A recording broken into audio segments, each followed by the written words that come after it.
Hey everyone, it's Lisa, and today is Wednesday. Happy Hump Day. And I decided today to ride down to the beach and bring you down here on the water, one of my favorite places. We're here at the Sound Side right now, which that's something that's very unique about Wrightsville Beach. The beach is an island, so we have the ocean side and then we have the sound side. And so it was really nice when I was little. We would, the ocean is better at low tide because you have better waves, you have the islands, you can walk out real far, and then we would go there for low tide, and then we'd usually come up, have lunch, and come across to the sound side at high tide, because then it was like a swimming pool over here, and there was just kids everywhere. My grandmother would sit right here and usually have her crochet, and then she would sit with all the other moms and grandmas up here watching their kids, and it was a really wonderful childhood. So when I asked you this morning on my Instagram what kind of videos you would like, a lot of you said you said all of them, so I plan on getting to all of those videos, but a lot of you said that you'd like to hear me talk about being happy and just a happy state of mind even when your life is not perfect, because no one's life is perfect. No one. I mean, the richest people, richest and most famous, and I mean, they are just sometimes one of the, like Kate Spade, Robin Williams, just because you seem to have everything does not mean that. Happiness is just in your heart, and it's a state of mind. Now, I do know that there are things that can happen to us and things we can do to help that. So, this is all going to be just a few tips. I could have gone on, and if this goes well and you like it, then I might even bring up some other things. So I just wrote down a few things that are important to me. Now, if someone ends up coming over here, I might have to cut this short. I'm here by myself, and you'll hear the cars going by, and of course there's people working and everything, but it's still so peaceful. Okay, the first thing I wrote down, and you guys know this, but I felt like I needed to say it and kind of tell you how I feel about it, is be thankful. And part of that is not only being thankful for what you have, it's being thankful to be alive. Be thankful when you wake up that you woke up. Be thankful that you can see, that you have your sight. Be thankful that you can hear. Be thankful that you can walk. There are so many people that would give anything to have that. And just, you can't underestimate, how lucky we are, or understate how lucky you are just to be healthy. And even all of us have aches and pains and things. We're not in perfect health. I'm aging, we're all aging, we have different things, but just be thankful that you woke up, and just be thankful for what you have there. I always say this: if my children are healthy, that is all I can ask for. Anytime I get to my wit's end, and a lot of times I won't even realize that I'm stressed out or that I'm feeling a little down, and I'll catch myself kind of breathing, like doing something like that, and I'll realize, what am I stressed out about? And I will just have to make myself stop and think, Lisa, your children are healthy, and that is what matters to me. Your parents are healthy. My parents are getting a little bit older. I realize that. I want to spend every moment possible with them. To this day, there were things I wish I would have done, said, asked, times I would have spent with my grandparents. And so I try to think of all those things and, spend that time with them. So, spend time doing the things that that you are going to want, you will wish that you have done later. And your health, of course. That's kind of what I meant with, just the fact that I could walk out here today, the fact that I could drive here, the fact that, that I am just healthy and I feel good today. That is something that you need to think about first thing in the morning. Just start your day with, I thank God, just be thankful that you are alive.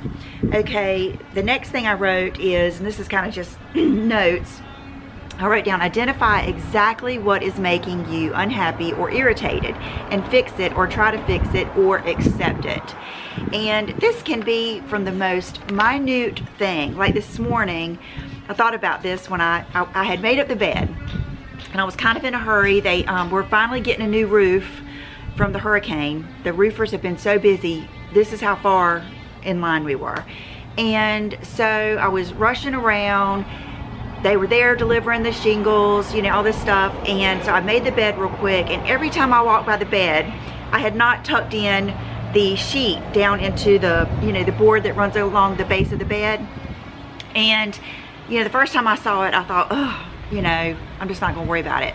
But every time I walked by that, it irritated me, or it bothered me a little bit. So the next time I walked by, I tucked in that sheet. And then every time I walked by, I didn't even think about it. There was not a little irritating thing. And that's just a small thing.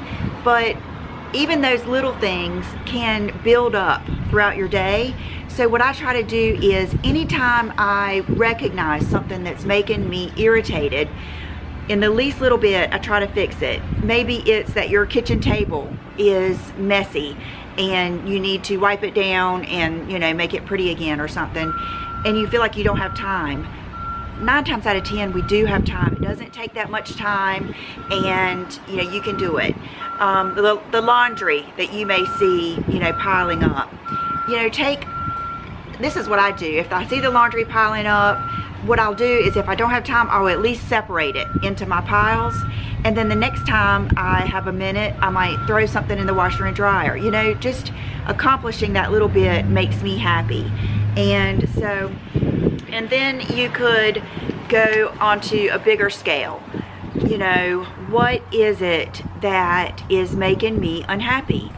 Now, it might be your job. It might be who you are married to, or your boyfriend or your girlfriend. You know, really try to identify it and decide, can I do anything about this? You know, what can I do? And with that, you might need to accept some responsibility. You know, maybe you're fighting all the time with your spouse, and that is causing you to be unhappy. And, you know, you think, oh, well, he's a jerk, she's a, you know what. Just think to yourself, I wonder if I just went up to them. You know, drop your pride. Pride is one of the worst things in a relationship. Drop your pride and say, you know, I really hate that we're not getting along. Is there anything that I can do to help things? You know, I'm sorry that if I've hurt your feelings, I never meant to. You know, try to do things to make that relationship better. If you have done that and you've done that, maybe you need to accept that it's just not going to work, and you need to work on how to, you know, fix that problem. I have dealt with that. You know, I've spent many years in my first marriage very, very unhappy. I tried so many other things to make me happy. I tried shopping. I tried, you know, getting back at him, thinking that would make me happy. You know, doing things to spite him. I tried just always hanging out with girlfriends, or, you know, keeping my time busy doing other things. Nothing was making me happy, because I needed to fix the thing that was making me unhappy. And so when I did get divorced, let me show you guys. I just saw some jellyfish. Let me show you. Do you guys see I think we always called him cabbage head. But he doesn't have tentacles, but look at him. He is going fast. So anyway, back to that. So anyway, when I got separated, you know, of course I was unhappy, and it would have been very easy for me to say, oh, here I am in this position because he was a jerk.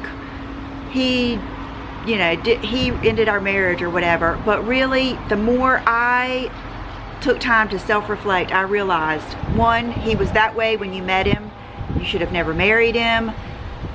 You know, he was the same person the whole time. You just expected him to change, and you should have known better. Then there were other things that made me unhappy, because when I got separated, my parents wanted me to move home, but I had to move into an apartment by myself. Therefore, I worked all the time, but I had no money. I was broke. whose fault was that? It was my fault. It was not my ex-husband's fault. It was my fault for making a bad decision. So when I finally dropped all of the excuses and identified what was making me unhappy, where I went wrong, I moved in with my parents, and I totally just regrouped and started over with John. And that is a different subject on how to find, your perfect person or whatever. But I just really had to accept my responsibility in my unhappiness. It was basically my fault. And I had to get over it. I had to accept that it had happened, that I was not going to be upset about it. I feel terrible for the time spent arguing with my first husband. I wish I would have never done that. I feel bad for all the mean things that I probably said to him, all the ways that, just all the time that was spent arguing. And I wish that I would have just known in the beginning that we probably, even though I loved him, he loved me, we weren't meant to be married. And so I really think that's important for your happiness, is to identify what's making you sad, do something about it. Don't just accept it and let it keep on making you unhappy. And then if there's nothing you can do about it, say it's, something silly. Oh, I wish I had this perfect body. I wish that my hair was this, and this, or I wish that I, just all these things. You just have to accept them. And I hear so many, people say, well, they blame it on their childhood. So I know 100% that most of my happiness was due to the way I was raised, and I was lucky I had a good family, supportive, but yet, they made me make my own mistakes, and just really, really good parents. And a lot of people do not have that. They do not have that support system, and they don't have someone to invite them to move home if they need to and stuff. And I understand that. And if that is you, maybe put that energy into being a good parent, being some support to someone that needs it. Don't continue that cycle. Just pour all of that you wish you had into maybe your children or your friends, or a relationship that you have. And I think that you'll get a lot of fulfillment out of that. And this one is a big one, and here on YouTube I just think about this so much. Do not look for things to be offended by. If you know that watching me upsets you, and you are offended by how much money I spend, you are offended by things that I do with my looks or whatever, don't watch me. Don't watch me. Don't continue to watch people or partake in things that make you offended. Like sometimes I'm scrolling through Instagram, and somebody might say something might upset me or offend me, or I just don't like it. You know what you should do? You should unfollow that person. You shouldn't just constantly, every time you see that person writing something, get offended or let it make you mad.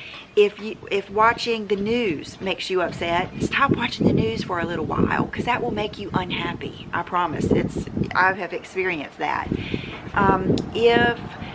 Being around, I've experienced this. I've had friends that I really like them, I really do, but being around them, it's just not enjoyable. They're draining.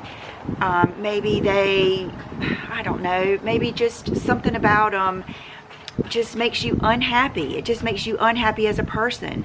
Then maybe you need to cut back on spending time with them. You don't have to tell them about it. You don't have to hurt their feelings. Maybe you just need to cut back on spending time with that person. And it's just, we're not all going to get along, so, and then try to, there are lots of people that I watch on YouTube that maybe their beliefs aren't mine. Maybe they say something, maybe I watch 10 of their videos, and in one video they might say one teeny tiny thing that might hurt my feelings slightly. That they might say something, perfect example. they might say something about people that you get lip fillers or something like that. You know, am I going to be offended by that and write a big comment and go back and forth with a bunch of people on that page or something? No, I'm going to say, oh well, that's their opinion. And I'm gonna, if I like that person and that's one little thing, I'm not gonna hold that against them. I'm not gonna be mad all day. I'm not gonna go and write that down somewhere, you know, in a chat room. Or it's just more of your attention and your energy on things that make you happy, and don't look for things to be offended by. Let it go. Just let it go. I mean, don't, if you are someone who really, really believes in you know, cruelty-free, like Brooke really is into the cruelty-free makeup. I understand that. I respect it. I really do. I understand you, and then I expect the same respect back. It's just, we all have to make our decisions, and we all have different beliefs, and so therefore I'm not going to be offended if someone, you know, won't use some makeup that I love or whatever. I mean, just little things that make people so angry. When you are scrolling through Instagram, it is just amazing the arguments people get back and forth with. And I've had to really, you know, used to, when people would leave me a negative comment, I would, you know, answer them back. And, you know, since then I've really, really tried to, even if it's something that's, you know, not really that bad, and I want to say something, I want to kind of explain myself, I just think to myself, do I really want to continue this back and forth? Do I really want to continue this negative vibe? And no. So a lot of times I'll just not answer them back, and a lot of times I will remove the comment because I don't even want that negativity under my video. I just try to keep everything positive, and it's not that I have blinders on and I don't see the other things. It's just I try to cut back on that negativity.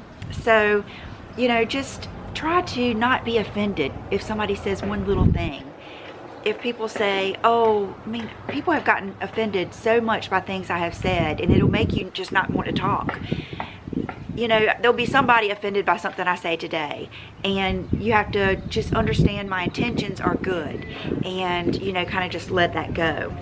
Okay, create joy for others. If you did not have a good childhood, accept it and be a good parent. Okay, I've already gone into that, and that can go along with your friendships. You really will get a lot of happiness out of doing things for other people. And you don't have to, that doesn't mean throw a charity function. It doesn't mean, you know, putting all this stuff on Instagram or whatever about all these things that you're doing. Do it for yourself, and you don't have to tell anyone about it. If you're thinking today, wow, I wonder how so-and-so's doing, text them and tell them, hey, I'm thinking about you, you know, how are you doing? If you see a person that you might know is struggling a little bit, ask them, is there anything I can do to help you? You know, just try to do little things, and that will bring you happiness. It really will. Okay, spend time doing things that bring you joy. After you have done what needs to be done. Okay, this is like a big, big thing for me. And my mom and dad started this. And this is going to be a funny story, but the real time I remember it is when it was summertime and I wanted to go to the beach, and my parents were pretty strict about what we did. You know, like, I didn't just come and go as I pleased, no matter how old I was, for the whole time I lived there. And I can remember one day wanting to go to the beach, and I always had to do things around the house before I got to go to the beach. And this day I had to, my dad told my mom that my brother and I had to pull weeds for an hour. And which is so funny, because why didn't he just use the weed killer? I don't know, but that was a big thing, was pulling weeds. And so I wanted to go to the beach, and I was trying to explain to my mom that I would pull weeds when I got back home. And she said no. And I can just remember, like, right where I was standing in the kitchen and right where she was standing. And she said, you always want to do what you have to get done first that way you enjoy the things that you want to do. You never want to save that thing until the end of the day. And that has just stuck with me, and it just is the best advice. And it can be any little thing. Like when I set out during the day, if I know I need to go to to get gas, I need to go to the post office, and I need to go to the dry cleaners, I will do those things before I even have lunch. It's kind of like a celebration, and then it just gives you this burst of happiness that you have accomplished those things that you set out to do that day, and that you can spend time doing the things that you like to do and enjoy them. And that goes with like my videos on Friday, or any day I make a video, I do that first thing. That's why I usually don't make a lot of videos at the end of the day. I like to get done what I want to get done first, have that feeling of accomplishment. I usually load my video, have it all ready to edit, and then I'll go get lunch and go get Will, and then I come home and start editing. And that really brings me joy and makes me happy. I have identified that, you know, for myself, and that is something that makes me happy. But each of us have our own things that make us happy. And so you have to really, when you're happy, think about, why do I feel so happy? What have I done? What's happened that makes me feel so happy? Really identify those things. And then when you're sad, really identify and get right down to it. What is making you unhappy? And even if it's the silliest thing, identify it and try to fix it, and try to avoid that thing happening again. Now, if it's something that is making you unhappy, like boats going by, if it's something that is just long term, you are unhappy because you are deep in debt, you are just, all this stuff is happening, you just can't even see your way out. It's kind of like I say with losing weight. Like, say you have 20 pounds to lose, don't let the 20 pounds upset you. Go ahead and start, and you will celebrate. Each 5 pounds feels so good, and then it motivates you for the other 15, and then those 10 pounds feel so good, and it motivates you for the other 10 pounds. That's kind of how it is when you are in a really bad place, like I have been. And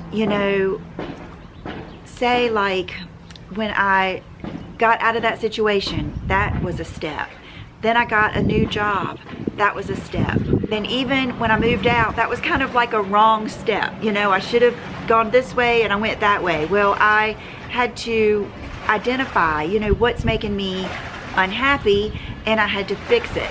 And then all these steps were the steps that led me out of that bad situation and into a happy situation. So, that, and it just will seem like you can't do it, like it's too far and you've made too many mistakes.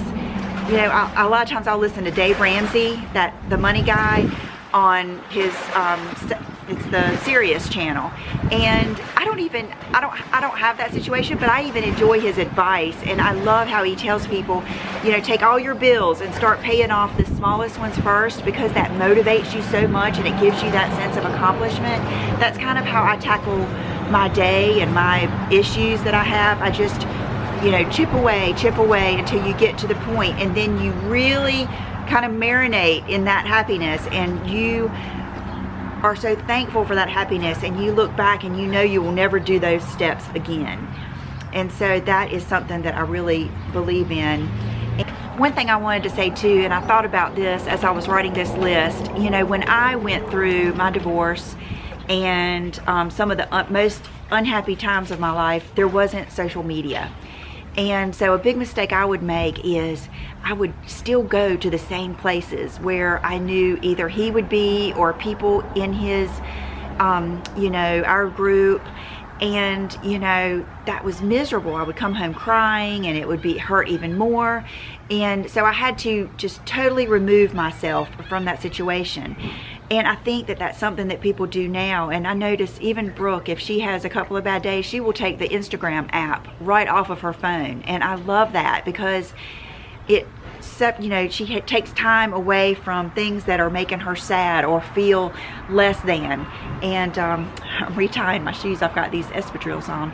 And that is something that in today's day, if if something on Instagram or Facebook or YouTube is making you sad, do not look at it. If you have broken up with someone and you are heartbroken, you don't have to do any big statements like I'm unfollowing you or anything like that. Just simply don't look. Don't go on Instagram. Don't go on YouTube. Go outside. Go, enjoy a movie. That's one thing. I am not afraid to be by myself. I will go see a movie. I will go to lunch. I will do whatever it takes.